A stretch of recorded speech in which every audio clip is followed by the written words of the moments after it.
চিনি বানানোর পর যেই জিনিসটা ফেলে দেওয়া হতো সেই সাধারণ একটা উপজাত থেকে কিভাবে যে এত শক্তিশালী স্পিরিট তৈরি করা যেত ভাবা যায়। আজকে আমরা সেই দারুণ গল্পটাই শুনব। চলুন শুরু করা যাক। তো এই পুরো যাত্রায় আমরা কি দেখব? প্রথমে জানব চিনির এই আঠালো ভাই মানে মোলাসিস জিনিসটা কি। তারপর দেখব কিভাবে মাত্র ৩টি ধাপে এটা বদলে যেত। আমরা বিটের স্পিরিট আর আখের রামের পার্থক্যটাও বুঝব। আর হ্যাঁ, ড্যান্ডারের মতো কিছু গোপন উপাদানের কথাও জানব।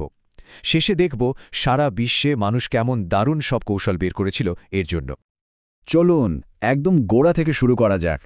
এই গল্পের মূল চরিত্র হল মোলাসিস, বলা যেতে পারে পর্দার আড়ালের আসল নায়ক। আচ্ছা, এই মোলাসিস জিনিসটা আসলে কি? খুব সহজ করে বললে, চিনি বানানোর পর যেটা পড়ে থাকে সেই ঘন আঠালো মিষ্টি সিরাপটাই হলো মোলাসিস। মানে আখের রস থেকে সবটা তো আর চিনি বানানো যায় না, যেটা বাকি থেকে যায় সেটাই এটা। এই মোলাসিসের কিন্তু কিছু দারুণ বৈশিষ্ট্য আছে। দেখতে যেমন ঘন আর আঠালো, এর ভেতরে প্রায় অর্ধেকটাই কিন্তু মিষ্টি জাতীয় পদার্থ। আর সবচেয়ে মজার ব্যাপার হলো এতে থাকা জৈব পদার্থ আর লবণগুলো ইস্টের জন্য দারুণ একটা খাবার, মানে গাজন বা ফার্মেন্টেশন প্রক্রিয়ার জন্য একেবারে আদর্শ একটা পরিবেশ। আচ্ছা, তো এই সিরাপটা থেকে স্পিরিট তৈরি হতো কিভাবে? চলুন সেই জাদুকরী প্রক্রিয়াটা একটু দেখে নেওয়া যাক। একটা সাধারণ জিনিস থেকে কিভাবে অসাধারণ কিছু তৈরি হতো। ব্যাপারটা আসলে ৩টে সহজ ধাপে হতো। প্রথমে ঘন মোলাসিসকে জলের সাথে মিশিয়ে একটু পাতলা করে নেওয়া হতো। তারপর ইস্ট যাতে ঠিকঠাক কাজ করতে পারে সেজন্য সামান্য সালফিউরিক অ্যাসিড মেশানো হতো। আর সবশেষে আসতো আসল জাদুকর ইস্ট, ওটাই চিনি খেয়ে অ্যালকোহল তৈরি করে ফেলত। এই যে এখানে একটা পুরনো বর্ণনা দেখছেন, এটা থেকে বোঝা যায় কাজটা কতটা নিখুঁতভাবে করা হতো। মানে বিশাল সব পাত্রে বিশেষ ব্লেড আর রড দিয়ে মোলাসিস আর জলকে এমনভাবে মেশানো হতো যাতে একটুও দলা না থাকে, একেবারে মসৃণ একটা মিশ্রণ তৈরি হয়। আর এই গাজন বা ফার্মেন্টেশন, এটা কিন্তু চটজলদি কোনো ব্যাপার ছিল না। ভাবা যায় ৬০ ঘন্টারও বেশি, মানে প্রায় ২.৫ দিন ধরে চলত এই রূপান্তরের প্রক্রিয়াটা। ইস্টকে তার কাজ করার জন্য পুরো সময়টা দেওয়া হতো। কিন্তু সব মোলাসিস কিন্তু একরকম ছিল না, আর তার উপর নির্ভর করত স্পিরিটের ধরনটাও। বিটের মোলাসিস থেকে একরকম জিনিস তৈরি হতো, আখেরটা থেকে আবার অন্যরকম। বেশ মজার একটা ব্যাপার, তাই না? পার্থক্যটা বেশ পরিষ্কার। একদিকে ছিল বিটের মোলাসিস, যেটা ছিল বেশ সস্তা, আর তাই ফ্রান্সে এটা দিয়ে প্রচুর পরিমাণে সাধারণ অ্যালকোহল বানানো হতো।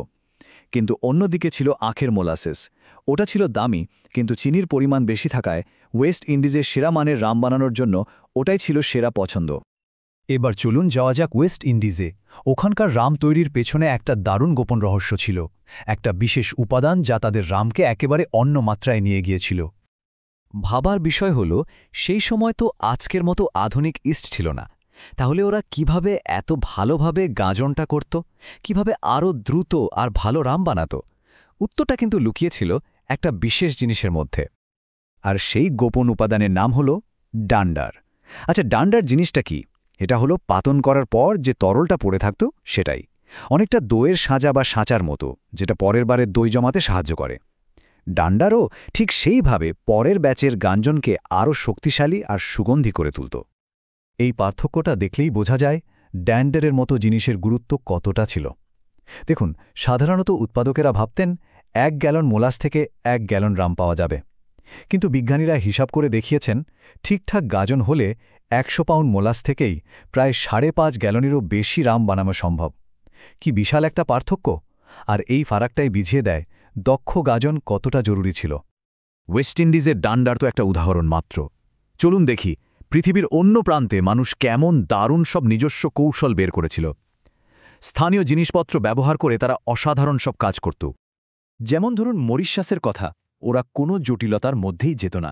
সোজা মোলাসেস আর জল মিশিয়ে রেখে দিত। বাকি কাজটা প্রকৃতি নিজেই করে নিত। মানে বাতাসে ভেসে বেড়ানো বন্য ইস্টই গাজন শুরু করে দিত। কি সহজ আর প্রাকৃতিক একটা পদ্ধতি, তাই না? কিন্তু যাবার পদ্ধতিটা ছিল একেবারে অন্যরকম, আরও অনেক বেশি পরিশীলিত। ওরা রাগি নামে এক ধরনের ইস্ট বল বানাত। চালের গুঁড়ো, আখের রস আর তার সাথে গালাঙ্গা বা রসুনের মতো দারুণ সব মশলা মিশিয়ে এটা বানানো হতো। ভাবা যায়? এই রাগি ব্যবহার করে ওরা তাপেজ বানাত, যেটা ছিল ওদের গাজনের মূল উপাদান। প্রথমে চাল সেদ্ধ করে কলাপাতার ওপর ছড়িয়ে তার ওপর রাগি গুঁড়ো ছিটিয়ে দিত। তারপর মাটির পাত্রে 2 দিন রেখে দিলেই তৈরি হয়ে যেত একটা আধা তরল জিনিস, আর এটাই মেশানো হতো মোলাসিসের সাথে। স্থানীয় জ্ঞানের কি অসাধারণ এক নিদর্শন। পুরো ব্যাপারটা শোনার পর একটা প্রশ্ন মাথায় আসে, তাই না? যদি চিনি তৈরির পর ফেলে দেওয়া একটা জিনিস থেকে এত কিছু করা যায়, এত রকম উদ্ভাবন সম্ভব হয়, তাহলে ভাবুন তো আমাদের চারপাশে আজ যেগুলোকে আমরা বর্জ্য বা আবর্জনা বলে ফেলে দিই, তার মধ্যে আসলে কত সম্ভাবনা লুকিয়ে আছে। আমাদের শুধু খুঁজে বের করতে হবে।